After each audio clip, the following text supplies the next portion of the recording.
we're about to go to Bunce Island. Bunce Island, in our opinion, based on the evidence we have, is the single most important place for African Americans outside of America. Why?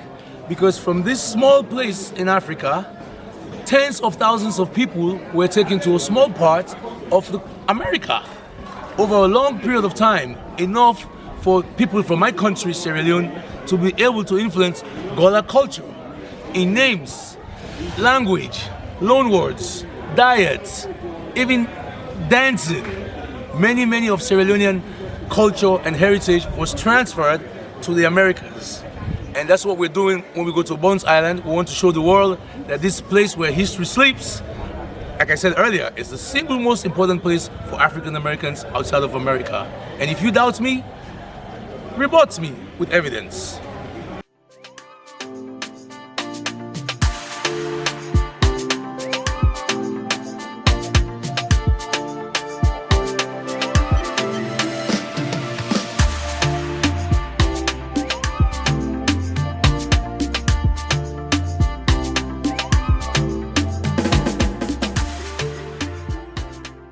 This was called Gates Tower. So, at this gate, this is how you would enter Bunce Island and exit. But what I want to point out is that at this gate, it was manned by 2 armed guards at all times, 24/7. They were up here and they would let people in by opening the gates. But also, these 2 guards would have their eyes downriver at all times, looking for movements, ships.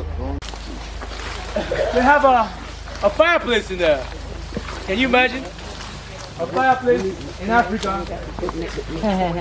But they didn't use it, it was just to beautify the house. So fireplace, fake fireplace, just to show some opulence. Over here, this is where you see into the men's slave yard, which we're going to next, or we're going to go around there next, but you can see slaves in here, and you can just pick who you like. Now, there's a lady that came here in the 1790s. Her name was Anna Maria Falconbridge. Anna Maria Falconbridge was here for dinner once from upstairs, right? She said that in her notes, there was all kinds of wine and food, you know, living the bourgeoisie style. But she happened to walk by one of the windows upstairs. And when she looked outside, this is how she described what she saw. She said she saw naked black men chained together in groups of 10, and the trough of rice they were using to satisfy their craving for food. So probably 200, 300 men in groups of 10, naked, chained together, and just one trough of rice in the middle of them, where they would eat like animals. Imagine when it rained, what happened to those guys? Because it wasn't covered. So it would rain on them. And in Sierra Leone, when it rains, it pours.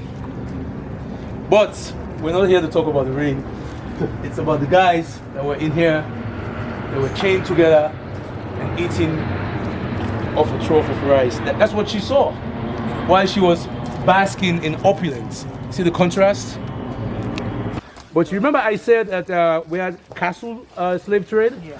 Right here, where we're standing, around this area, is where they would come and sell the Africans. And the chief agent would come. I mean, they had a particular way to do things here, right? They would test them if they are, you know, if they have their senses together, so they'll do something to make them jolt or whatever. There was one time that they used to brand them. Brand with an iron. Yeah? And it was, we found a branding tool here on this island when the archaeologists were doing some stuff. An S. So if you had an S in you, it was for Sierra Leone. It wasn't just, I didn't just brand Sierra Leone. I mean, I guess they branded everywhere. Superman. Oh, Superman, yeah. But S. And also, at some point, they had one that said RACE, the acronym RACE, race, which stands for the Royal African Company of England. Oh, okay. You know, the slave trade in those days was backed by the monarchy. Yeah. The British monarchy supported and promoted the slave trade. This arguably was the single most important thing operation here on Bunce Island. Why? Because they had a dead man lock system. Are you familiar with that? This is IT. I mean, if you want to go to some data centers, for example, they have doors where you step into one side and they lock it behind you before they open up the others. So who had asked a question about the riots? Someone had asked a question about, was it you that asked a question about the riot? Uprising. So again, 2 officers with guns. There was a ledge here, and they will, open up the gates when it was time to feed. So say for example, I'm bringing in food now. I will talk to these guys. They will ask you, who goes there? You tell them who you are and what you're doing. And if they know your voice, I guess, they will let you in here. Over here is the women's slave yard to my left, and to my right is the men's slave yard. So once I enter in here, those guys above me will lock this door before they open any of these. Like at jail. Because if they open this and you want to run out, this door is locked, right? You can't get anywhere. But if these 2 doors are open at the same time, I mean, yeah, those guys can do some stuff. And the reason why they did this was because there were riots. Even if not here, in other parts where they were doing business, so they learned from that. All right? All day long, what they said you used to hear was all kinds of sounds, people crying, because, yeah, they know their lives have changed forever. Kids with mom, parents, yeah. And what was the ages of the children? They would differ. I mean, Priscilla, for example, was 10 years old in 1757 when they took her from here. So women slave here, and guess what? Don't quote me on this because I don't know for sure, but they had a hut in here. A what? A hut. This 2 rooms. And they didn't have one in the men's slave yard. And they had a route to walk from Bunce Island House through the garden. They have a formal garden back there. This was where you will find the first golf course in Africa.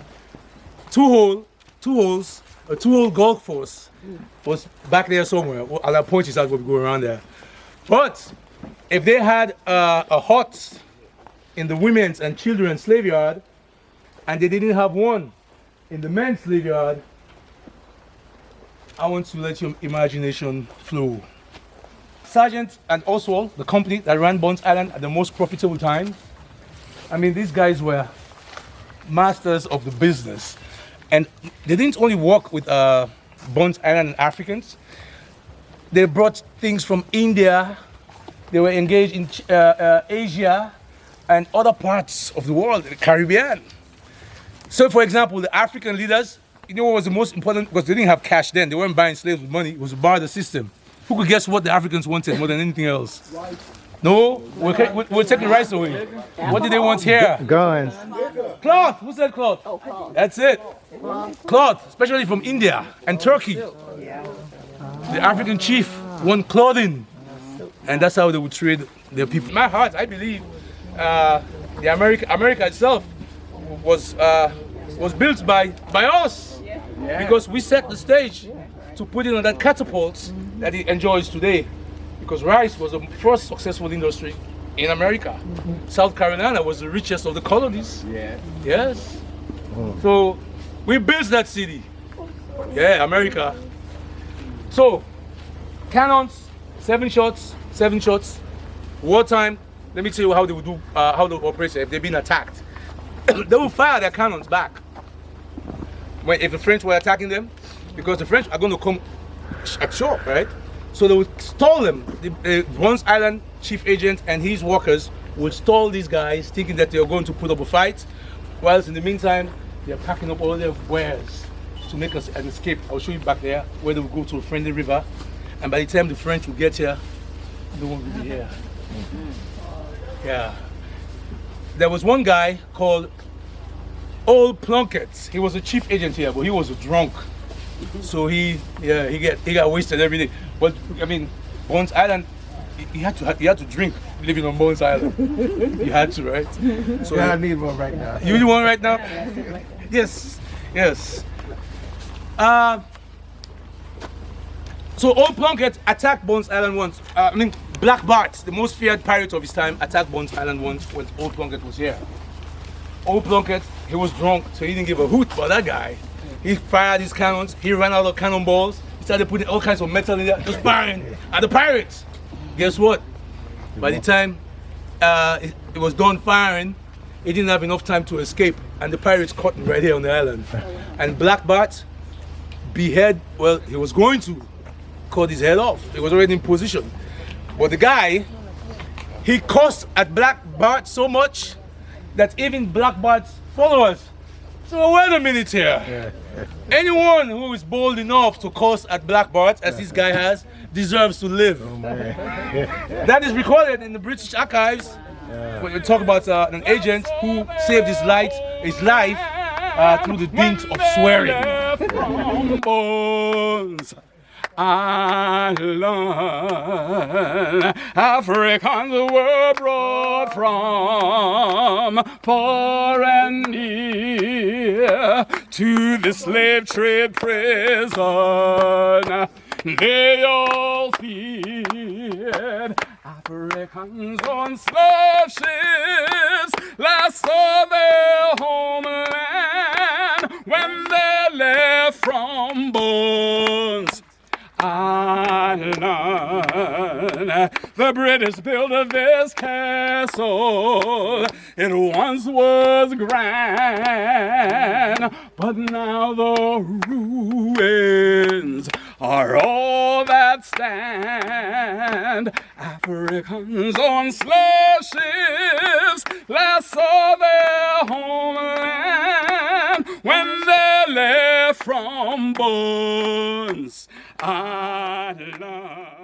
We have an organization called Fambul Tik, which means family tree in English. And what we do as an organization is reach out to descendants of Sierra Leone and try to reconnect with them and hopefully bring them back, not just to do tours, but to try to do something around economic empowerment activities. So that's overall goal or vision. On this particular trip that we're doing now, we refer to it as the Sierra Leone-Gola Connection, the next step. So we've had about 4 interventions between Sierra Leoneans and Gola Geechee people, but this is the 5th one, and we're going a little deeper, so we refer to it as the next step. Now, on our trip are Gola leaders, cultural activists, preservationists, academia, and everyday people. So we are here to teach Golas about their origins and where their Gola culture originated from. Now, also, and importantly, also, is that Gola Geechee people will be teaching Sierra Leoneans about their own culture. So I sit here on Bunce Island, where we have a slave fortress that sent tens of thousands of Africans, enslaved Africans, to the colonies, South Carolina, and 60 years later, Georgia. So what we want these group of people to do is what they normally do when they do their work, right? Because like I said, some of them are performers, cultural activists. They will learn some of our culture, and they will tell that story when they go back to America. So it's a two-way thing, just like we have a two-way connection between Golas and Sierra Leoneans. This particular tour has a two-way kind of approach.